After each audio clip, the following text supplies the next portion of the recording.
ఒక పాఠశాలలో రమ్య అనే విద్యార్థిని చదువుకుంటోంది. ఆమె ఎగ్జామ్స్ దగ్గర పడితే చాలు చాలా భయపడేది. ఒకరోజు ఆమె గదిలో పుస్తకాలు చదువుతుండగా గోడపై ఒక ఉడుము కనిపించింది. ఆమె భయంతో అరవబోతోంది. కాని ఆ ఉడుము ఒక్కసారి కిందికి జారి తర్వాత మళ్లీ పైకి ఎక్కింది.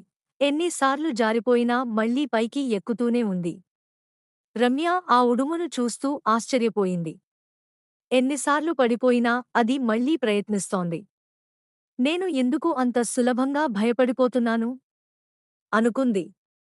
ఆ రోజు రాత్రి నుండి ఆమె తన భయాన్ని జయించాలని నిర్ణయించుకుంది.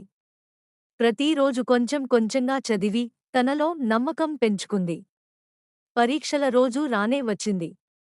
ఆమె పేపర్ రాసి బయటకు రాగానే గోడపై మళ్లీ అదే ఉడుము కనిపించింది. రమ్య చిరునవ్వుతో చూసి ఇలా అనుకుంది. ధన్యవాదాలు చిన్న గురువుగారు. నువ్వే నాకు పట్టుదల నేర్పావు. సందేశం: జీవితంలో పడిపోవడం తప్పు కాదు. మళ్లీ లేచే ధైర్యమే నిజమైన విజయం. ఈ వీడియో మీకు నచ్చినట్లయితే లైక్ చేసి సబ్స్క్రైబ్ చేసుకోండి.